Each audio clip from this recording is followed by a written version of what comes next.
नमस्कार दोस्तों, रकांतो story teller में आपका स्वागत है। आज आप सुनेंगे मुंशी प्रेमचंद जी की लिखी कहानी शूद्रा। माँ और बेटी एक झोपड़ी में गांव के उस सिरे पर रहती थीं। बेटी बाग से पत्तियां बटोर कर लाती, माँ भाड़ झोंकती। यही उनकी जीविका थी। सेर दो सेर अनाज मिल जाता था, खाकर पड़ी रहती थी। माता विधवा थी, बेटी कुंवारी, घर में और कोई आदमी न था। माँ का नाम गंगा था, बेटी का नाम गौरा। गंगा को कई साल से यह चिंता लगी हुई थी कि कहीं गौरा की सगाई हो जाए, लेकिन कहीं बात पक्की न होती थी।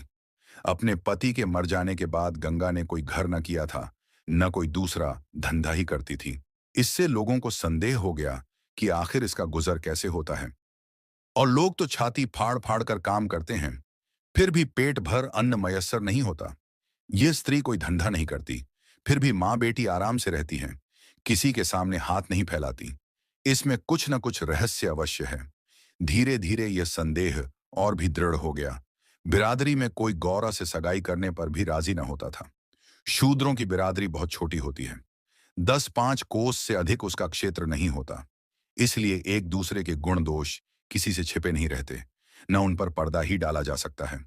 इस भ्रांति को शांत करने के लिए माँ ने बेटी के साथ कई तीर्थ यात्रा की, उड़ीसा तक हो आई, लेकिन संदेह न मिटा। गौरी युवती थी, सुंदरी थी, पर उसे किसी ने कुएं पर या खेतों में हंसते बोलते नहीं देखा। उसकी निगाह कभी ऊपर उठती ही न थी, लेकिन ये बातें भी संदेह को और पुष्ट करती थीं। अवश्य कोई न कोई रहस्य है। कोई युवती इतनी सती नहीं हो सकती। कुछ गुपचुप की बात अवश्य है। यूं ही दिन गुजरते जाते थे। बुढ़िया दिनों दिन चिंता से घुल रही थी। उधर सुंदरी की मुख छवि दिनों दिन निखरती थी, कली खिलकर फूल हो रही थी। एक दिन एक परदेसी गांव से होकर निकला, 10-12 कोस से आ रहा था। नौकरी की खोज में कलकत्ते जा रहा था। रात हो गई। किसी कहार का घर पूछता हुआ गंगा के घर आया। गंगा ने उसका खूब आदर सत्कार किया, उसके लिए गेहूं का आटा लाई, घर से बर्तन निकाल कर दिए। कहार ने पकाया, खाया, लेटा, बातें होने लगी। सगाई की चर्चा छिड़ गई। कहार जवान था। गौरा पर निगाह पड़ी, उसका रंग ढंग देखा, उसकी सलज्ज छवि आंखों में घुस गई। सगाई करने पर राजी हो गया। लौटकर घर चला गया। 2-4 गहने अपनी बहन के यहां से लाया। गांव के बजाज ने कपड़े उधार दे दिए। 2-4 भाई बंदों के साथ सगाई करने आ पहुंचा। सगाई हो गई, यहीं रहने लगा। गंगा बेटी और दामाद को आंखों से दूर न कर सकती थी, परंतु 10 ही 5 दिनों में मंगरू के कानों में इधर उधर की बातें पड़ने लगी। सिर्फ बिरादरी के नहीं, अन्य जाति वाले भी उसके कान भरने लगे। ये बातें सुन सुनकर मंगरू पछताता था कि नाहक यहां फंसा, पर गौरा को छोड़ने का ख्याल करके उसका दिल कांप उठता था। 1 महीने के बाद मंगरू अपनी बहन के गहने लौटाने गया। खाना खाने के समय उसका बहनोई उसके साथ भोजन करने बैठा। मंगरू को कुछ संदेह हुआ। बहनोई से बोला, तुम क्यों नहीं आते? बहनोई ने कहा, तुम खा लो, फिर खा लूंगा। मंगरू, बात क्या है? तुम खाने क्यों नहीं बैठते? बहनोई, जब तक पंचायत न होगी, मैं तुम्हारे साथ कैसे खा सकता हूं? तुम्हारे लिए बिरादरी तो न छोड़ दूंगा। किसी से पूछा न गछा, जाकर एक हरजाई से सगाई कर ली। मंगरू चौके पर से उठाया, मिर्जई पहनी और ससुराल चला आया। बहन खड़ी रोती रह गई। उसी रात को वह किसी से कुछ कहे सुने बगैर गौरा को छोड़कर कहीं चला गया। गौरा नींद में मग्न थी। उसे क्या खबर थी कि वह रत्न, जो मैंने इतनी तपस्या के बाद पाया है, मुझे सदा के लिए छोड़े चला जा रहा है। कई साल बीत गए। मंगरू का कुछ पता न चला। कोई पत्र तक न आया, पर गौरा बहुत प्रसन्न थी। वह मांग में सिंदूर डालती, रंग बिरंगे कपड़े पहनती। मंगरू भजनों की एक पुरानी किताब छोड़ गया था, उसे कभी कभी पढ़ती और गाती। मंगरू ने उसे हिंदी सिखा दी थी। टटोल टटोल कर भजन पढ़ लेती थी। पहले वह अकेली बैठी रहती थी। गांव की और स्त्रियों के साथ बोलते चालते उसे शर्म आती थी। उसके पास वह वस्तु न थी जिस पर दूसरी स्त्रियां गर्व करती थीं। सभी अपने अपने पति की चर्चा करती। गौरा का पति कहाँ था? वह किसकी बातें करती? अब उसके भी पति था। अब वह अन्य स्त्रियों के साथ इस विषय पर बातचीत करने की अधिकारिणी थी। वह भी मंगरू की चर्चा करती। मंगरू कितना स्नेहशील है, कितना सज्जन, कितना वीर। पति चर्चा से उसे कभी तृप्ति ही न होती थी। स्त्रियां पूछती, मंगरू तुम्हें छोड़कर क्यों चले गए? गौरा कहती, क्या करते, मर्द कभी ससुराल में पड़ा रहता है। देश परदेश में निकलकर 4 पैसे कमाना ही तो मर्दों का काम है। नहीं तो मान मर्यादा का निर्वाह कैसे हो? जब कोई पूछता चिट्ठी पत्री क्यों नहीं भेजते, तो हंसकर कहती, अपना पता ठिकाना बताने में डरते हैं। जानते हैं ना कि गौरा आकर सिर पर सवार हो जाएगी। सच कहती हूं, उनका पता ठिकाना मालूम हो जाए तो मुझसे एक दिन भी ना रहा जाए। वह बहुत अच्छा करते हैं कि मेरे पास चिट्ठी पत्री नहीं भेजते। बेचारे परदेश में कहां घर गृहस्थी संभालते फिरेंगे। एक दिन किसी सहेली ने कहा, हम न मानेंगे, तुझसे जरूर मंगरू से झगड़ा हो गया है, नहीं तो बिना कुछ कहे सुने क्यों चले जाते। गौरा ने हंसकर कहा, बहन, अपने देवता से भी कोई झगड़ा करता है, वह मेरे मालिक हैं, भला मैं उनसे झगड़ा करूंगी। जिस दिन झगड़े की नौबत आएगी कहीं डूब मरूंगी। मुझसे कह के जाने पाते, मैं उनके पैरों से लिपट न जाती। एक दिन कलकत्ते से एक आदमी आकर गंगा के घर ठहरा। पास ही के किसी गांव में अपना घर बतलाया। कलकत्ते में वह मंगरू के पड़ोस में ही रहता था। मंगरू ने उससे गौरा को अपने साथ लाने को कहा था। 2 साड़ियां और राह खर्च के लिए रुपये भी भेजे थे। गौरा फूली न समाई, बूढ़े ब्राह्मण के साथ चलने को तैयार हो गई। चलते वक्त वह गांव की सब औरतों से गले मिली। गंगा उसे स्टेशन तक पहुंचाने गई। सब कहते थे, बेचारी लड़की के भाग जाग गए, नहीं कुड़कुड़ कर मर जाती। रास्ते भर गौरा सोचती जाती थी, न जाने वह कैसे हो गए होंगे। अब तो मूंछें अच्छी तरह निकल आई होंगी। परदेश में आदमी सुख से रहता है, देह भर आई होगी, बाबू साहब हो गए होंगे। मैं पहले 2-3 दिन उनसे बोलूंगी नहीं, फिर पूछूंगी, तुम मुझे छोड़कर क्यों चले गए? अगर किसी ने मेरे बारे में कुछ बुरा भला कहा ही था, तो तुमने उसका विश्वास क्यों कर लिया? तुम अपनी आंखों से ना देखकर दूसरों के कहने पर क्यों गए? मैं भली हूं या बुरी हूं? हूं तो तुम्हारी। तुमने मुझे इतने दिनों रुलाया क्यों?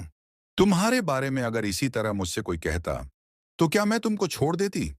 जब तुमने मेरी बांह पकड़ ली, तो तुम मेरे हो गए। फिर तुम में लाख ऐब हों मेरी बला से, चाहे तुम तुर्क ही क्यों ना हो जाओ, मैं तुम्हें छोड़ नहीं सकती। तुम क्यों मुझे छोड़कर आए? क्या समझते थे भागना सहज है? आखिर झक मारकर बुलाया कि नहीं? कैसे न बुलाते? मैंने तो तुम्हारे ऊपर दया की, चली आई। नहीं तो कह देती कि मैं ऐसे निर्दयी के पास नहीं जाती, तो तुम आप दौड़े आते। तप करने से तो देवता भी मिल जाते हैं, आकर सामने खड़े हो जाते हैं। तुम कैसे ना आते? वह बार बार उद्विग्न हो होकर बूढ़े ब्राह्मण से पूछती, अब कितनी दूर है? धरती के छोर पर रहते हैं क्या? और भी कितनी ही बातें वह पूछना चाहती थी, लेकिन संकोचवश न पूछ सकती थी। मन ही मन अनुमान करके अपने को संतुष्ट कर लेती थी। उनका मकान बड़ा सा होगा, शहर में लोग पक्के घरों में रहते हैं। जब उनका साहब इतना मानता है, तो नौकर भी होगा। मैं नौकर को भगा दूंगी।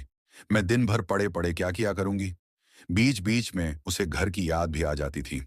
बेचारी अम्मा रोती होंगी। अब उन्हें घर का सारा काम आप ही करना पड़ेगा।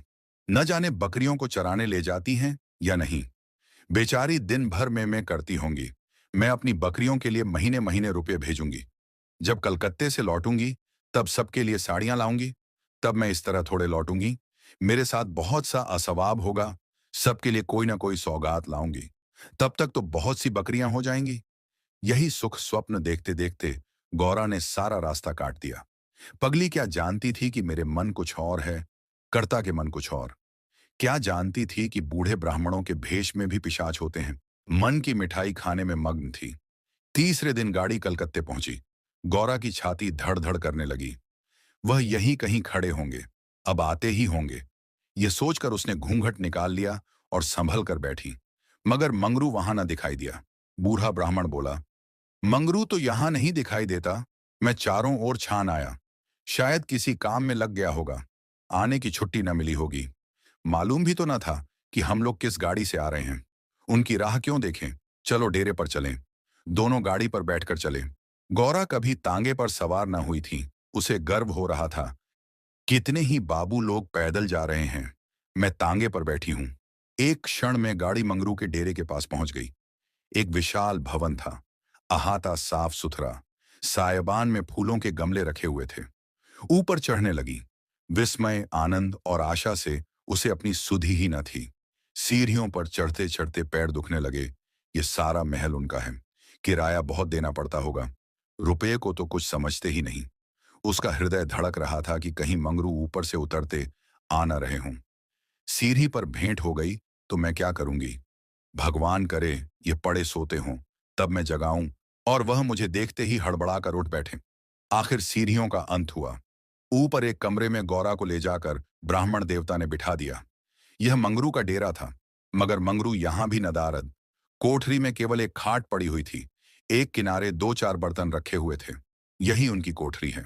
तो मकान किसी दूसरे का है। उन्होंने यह कोठरी किराए पर ली होगी। देखती हूँ चूल्हा ठंडा पड़ा हुआ है। मालूम होता है रात को बाजार में पूरियां खाकर सो गए होंगे। यही उनके सोने की खाट है। एक किनारे घड़ा रखा हुआ था। गौरा का मारे प्यास के तालू सूख रहा था। घड़े से पानी लेकर पिया। एक किनारे एक झाड़ू रखा हुआ था। गौरा रास्ते की थकी थी, पर प्रेमोल्लास में थकान कहाँ। उसने कोठरी में झाड़ू लगाया, बर्तनों को धो धोकर एक जगह रखा। कोठरी की एक एक वस्तु, यहां तक कि उसकी फर्श और दीवारों में उसे आत्मीयता की झलक दिखाई देती थी। उस घर में भी जहां उसने अपने जीवन के 25 वर्ष काटे थे, उसे अधिकार का ऐसा गौरव युक्त आनंद न प्राप्त हुआ था। मगर उस कोठरी में बैठे बैठे उसे संध्या हो गई और मंगरू का कहीं पता नहीं। अब छुट्टी मिली होगी। सांझ को सब जगह छुट्टी होती है। अब वह आ रहे होंगे। मगर बूढ़े बाबा ने उनसे कह तो दिया ही होगा। क्या वह अपने साहब से थोड़ी देर की छुट्टी ना ले सकते थे? कोई बात होगी, तभी तो नहीं आए। अंधेरा हो गया। कोठरी में दीपक न था। गौरा द्वार पर खड़ी पति की बाट देख रही थी। जीने पर बहुत से आदमियों के चढ़ने उतरने की आहट मिलती थी। बार बार गौरा को मालूम होता था कि वह आ रहे हैं, पर इधर कोई ना आता था। 9 बजे बूढ़े बाबा आए। गौरा ने समझा मंगरू है। झपट कर कोठरी के बाहर निकल आई। देखा तो ब्राह्मण। बोली, वह कहीं रह गए। बूढ़ा, उनकी तो यहां से बदली हो गई। दफ्तर में गया था तो मालूम हुआ कि वह कल अपने साहब के साथ यहां से कोई 8 दिन की राह पर चले गए। उन्होंने साहब से बहुत हाथ पैर जोड़े कि मुझे 10 दिन की मोहलत दे दीजिए, लेकिन साहब ने एक न मानी। मंगरू यहां लोगों से कह गए हैं कि घर से लोग आए तो मेरे पास भेज देना। अपना पता दे गए हैं। कल मैं तुम्हें यहां से जहाज पर बैठा दूंगा। उस जहाज पर हमारे देश के और भी बहुत से आदमी होंगे, इसलिए मार्ग में कोई कष्ट न होगा। गौरी ने पूछा, कितने दिन में जहाज पहुंचेगा? बूढ़ा, 8-10 दिन से कम न लगेंगे, मगर घबराने की कोई बात नहीं। तुम्हें किसी बात की तकलीफ ना होगी। अब तक गौरा को अपने गांव लौटने की आशा थी। कभी न कभी वह अपने पति को वहां अवश्य खींच ले जाएगी। लेकिन जहाज पर बैठकर उसे ऐसा मालूम हुआ कि अब फिर नाता टूट रहा है। वह देर तक घाट पर पड़ी रोती रही। जहाज और समुद्र देखकर उसे भय हो रहा था। हृदय दहला जाता था। शाम को जहाज खुला। उस समय गौरा का हृदय एक अक्षय भय से चंचल हो उठा। थोड़ी देर के लिए नैराश्य ने उस पर अपना आतंक जमा लिया। न जाने किस देश जा रही हूं। उनसे वहां भेंट भी होगी या नहीं। उन्हें कहीं खोजती, कोई पता ठिकाना भी तो नहीं मालूम। बार बार पछताती थी कि एक दिन पहले क्यों नहीं चली आई। कलकत्ते में भेंट हो जाती तो मैं उन्हें वहां कभी ना जाने देती। जहाज पर और भी कितने ही मुसाफिर थे। कुछ स्त्रियां भी थीं। उनमें बराबर गाली गलौज होती रहती थी। इसीलिए गौरा को उनसे बातें करने की इच्छा न होती थी। केवल एक स्त्री उदास दिखाई देती थी। रंग ढंग से वह किसी भले घर की मालूम होती थी। गौरा ने उससे पूछा, तुम कहाँ जाती हो बहन? उस स्त्री की बड़ी बड़ी आंखें सजल हो गईं। बोली, क्या बताऊं बहन, कहाँ जा रही हूं? जहां भाग्य लिए जाता है वहीं जा रही हूं। तुम कहाँ जाती हो? गौरा, मैं तो अपने मालिक के पास जा रही हूं। जहां यह जहाज रुकेगा वह वहीं नौकर हैं। मैं कल आ जाती तो उनसे कलकत्ते में ही भेंट हो जाती। आने में देर हो गई। क्या जानती थी कि वह इतनी दूर चले जाएंगे, नहीं तो क्यों देर करती? स्त्री, अरे बहन, कहीं तुम्हें भी तो कोई बहका कर नहीं लाया है? तुम घर से किसके साथ आई हो? गौरा, मेरे आदमी ने तो कलकत्ता से आदमी भेजकर मुझे बुलाया था। स्त्री, वह आदमी तुम्हारी जान पहचान का था? गौरा, नहीं, उसी तरफ का एक बूढ़ा ब्राह्मण था। स्त्री, वही लंबा सा, दुबला पतला, लकलक बुढ़ा, जिसकी एक आंख में फूली पड़ी हुई है। गौरा, हाँ हाँ वही। क्या तुम उसे जानती हो? स्त्री, उसी दुष्ट ने तो मेरा भी सर्वनाश किया है। ईश्वर करे उसकी 7 पुश्तें नरक भोगे, उसका निर्वंश हो जाए, कोई पानी देने वाला भी ना रहे, कोढ़ी होकर मरे। मैं अपना वृतांत सुनाऊं तो तुम समझोगी कि झूठ है। किसी को विश्वास ना आएगा। क्या कहूं, बस यही समझ लो कि इसके कारण मैं न घर की रह गई, न घाट की। किसी को मुंह नहीं दिखा सकती। मगर जान तो बड़ी प्यारी होती है। मिर्च के देश जा रही हूं कि वहां मेहनत मजूरी करके जीवन के दिन काटूंगी। गौरा के प्राण नदी में समा गए। मालूम हुआ जहाज अथाह जल में डूबा जा रहा है। समझ गई कि बूढ़े ब्राह्मण ने दगा की। अपने गांव में सुना करती थी कि गरीब लोग मिर्च में भर्ती होने के लिए जाया करते हैं, मगर जो वहां जाता है वह फिर नहीं लौटता। हे भगवान, तुमने मुझे किस पाप का यह दंड दिया? बोली, यह सब क्यों लोगों को इस तरह छलकर मिर्च भेजते हैं? स्त्री रुपए के लोभ से। और किस लिए? सुनती हूं आदमी पीछे इन सबों को कुछ रुपए मिलते हैं। गौरा, तो बहन, वहां हमें क्या करना पड़ेगा? स्त्री, मजूरी। गौरा सोचने लगी, अब क्या करूं? वह आशा नौका जिस पर बैठी हुई वह चली जा रही थी, टूट गई थी। अब समुद्र की लहरों के सिवा उनकी रक्षा करने वाला कोई न था। जिस आधार पर उसने अपना जीवन भवन बनाया था, वह जलमग्न हो गया। अब उसके लिए जल के सिवा और कहीं आश्रय है? उसको अपनी माता की, अपने घर की, अपने गांव की सहेलियों की याद आई, और ऐसी घोर मर्म वेदना होने लगी, मानो कोई सर्प अंतस्तल में बैठा हुआ बार बार डस रहा हो। भगवान, अगर मुझे यही यातना देनी थी, तो तुमने मुझे जन्म ही क्यों दिया था? तुम्हें दुखिया पर दया नहीं आई? जो पिसे हुए हैं उन्हीं को पीसते हो। करुण स्वर से बोली, तो अब क्या करना होगा बहन? स्त्री, ये तो वहां पहुंचकर मालूम होगा। अब मजूरी ही करनी पड़े तो कोई बात नहीं, लेकिन अगर किसी ने कुदृष्टि से देखा, तो मैंने निश्चय कर लिया है कि या तो उसी के प्राण ले लूंगी या आपने प्राण दे दूंगी। ये कहते कहते उसे अपना वृत्तांत सुनाने की वह उत्कट इच्छा हुई जो दुखिया को हुआ करती है। बोली, मैं बड़े घर की बेटी और उससे भी बड़े घर की बहू हूं, पर अभागिनी। विवाह के तीसरे ही साल पतिदेव का देहांत हो गया। चित्त की कुछ ऐसी दशा हो गई कि नित्य मालूम होता कि वह मुझे बुला रहे हैं। पहले तो आंखें झपकते ही उनकी मूर्ति सामने आ जाती थी, लेकिन फिर तो यह दशा हो गई कि जागृत दशा में रह रहकर उनके दर्शन होने लगे। बस यही जान पड़ता था कि वह साक्षात खड़े बुला रहे हैं। किसी से शर्म के मारे कहती न थी, पर मन में यह शंका होती थी कि जब उनका देहावसान हो गया है, तो वह मुझे दिखाई कैसे देते हैं? मैं उसे भ्रांति समझकर चित्त को शांत न कर सकती थी। मन कहता था, जो वस्तु प्रत्यक्ष दिखाई देती है वह मिल क्यों नहीं सकती? केवल यह ज्ञान चाहिए। साधु महात्माओं के सिवा ज्ञान और कौन दे सकता है? मेरा तो अब भी विश्वास है कि अभी ऐसी क्रियाएं हैं जिनसे हम मरे हुए प्राणियों से बातचीत कर सकते हैं, उनको स्थूल रूप में देख सकते हैं। महात्माओं की खोज में रहने लगी। मेरे यहाँ अक्सर साधु संत आते थे, उनसे एकांत में इस विषय में बातें किया करती थीं, पर वे लोग सदुपदेश देकर मुझे टाल देते थे। मुझे सदुपदेशों की जरूरत न थी। मैं वैधव्य धर्म खूब जानती थी। मैं तो यह ज्ञान चाहती थी जो जीवन और मरण के बीच का पर्दा उठा दे। 3 साल तक मैं इसी खेल में लगी रही। 2 महीने होते हैं, वही बूढ़ा ब्राह्मण सन्यासी बना हुआ मेरे यहाँ आ पहुंचा। मैंने इससे यही भिक्षा मांगी। इस धूर्त ने कुछ ऐसा मायाजाल फैलाया कि मैं आंखें रहते हुए भी फंस गई। अब सोचती हूं तो अपने ऊपर आश्चर्य होता है कि मुझे उसकी बातों पर इतना विश्वास क्यों हुआ। मैं पति दर्शन के लिए सब कुछ झेलने को, सब कुछ करने को तैयार थी। इसने मुझे रात को अपने पास बुलाया। मैं घर वालों से पड़ोसिन के घर जाने का बहाना करके इसके पास गई। एक पीपल के नीचे इसकी धूनी जल रही थी। उस विमल चांदनी में यह बूढ़ा जटाधारी ज्ञान और योग का देवता सा मालूम होता था। मैं आकर धूनी के पास खड़ी हो गई। उस समय यदि बाबा जी मुझे आग में कूद पड़ने की आज्ञा देते, तो मैं तुरंत आग में कूद पड़ती। इसने मुझे बड़े प्रेम से बिठाया और मेरे सिर पर हाथ रखकर न जाने क्या कर दिया कि मैं बेसुध हो गई। फिर मुझे कुछ नहीं मालूम कि मैं कहाँ गई, क्या हुआ। जब मुझे होश आया तो मैं रेल पर सवार थी। जी में आया कि चिल्लाऊं, पर यह सोचकर कि अब गाड़ी रुक भी गई और मैं उतर भी पड़ी तो घर में घुसने न पाऊंगी, मैं चुपचाप बैठी रह गई। मैं परमात्मा की दृष्टि में निर्दोष थी, पर संसार की दृष्टि में कलंकित हो चुकी थी। रात को किसी युवती का घर से निकल जाना कलंकित करने के लिए काफी था।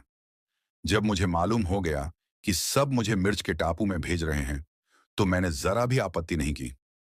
मेरे लिए अब सारा संसार एक सा है। जिनका संसार में कोई न हो, उसके लिए देश परदेश दोनों बराबर हैं। हाँ, यह पक्का निश्चय कर चुकी हूं कि मरते दम तक अपने सत की रक्षा करूंगी। विधि के हाथ में मृत्यु से बढ़कर कोई यातना नहीं। विधवा के लिए मृत्यु का क्या भय? उसका तो जीना और मरना दोनों बराबर है। बल्कि मर जाने से जीवन की विपत्तियों का तो अंत हो जाएगा। गौरा ने सोचा, इस स्त्री में कितना धैर्य और साहस है। फिर मैं क्यों इतनी कातर और निराश हो रही हूं? जब जीवन की अभिलाषाओं का अंत हो गया, तो जीवन के अंत का क्या डर? बोली, बहन, हम और तुम एक ही जगह रहेंगे। मुझे तो अब तुम्हारा ही भरोसा है। स्त्री ने कहा, भगवान का भरोसा रखो और मरने से मत डरो। सघन अंधकार छाया हुआ था। ऊपर काला आकाश था, नीचे काला जल। गौरा आकाश की ओर ताक रही। आगे की कहानी सुनने के लिए डिस्क्रिप्शन में दिए गए लिंक पर क्लिक करें। धन्यवाद।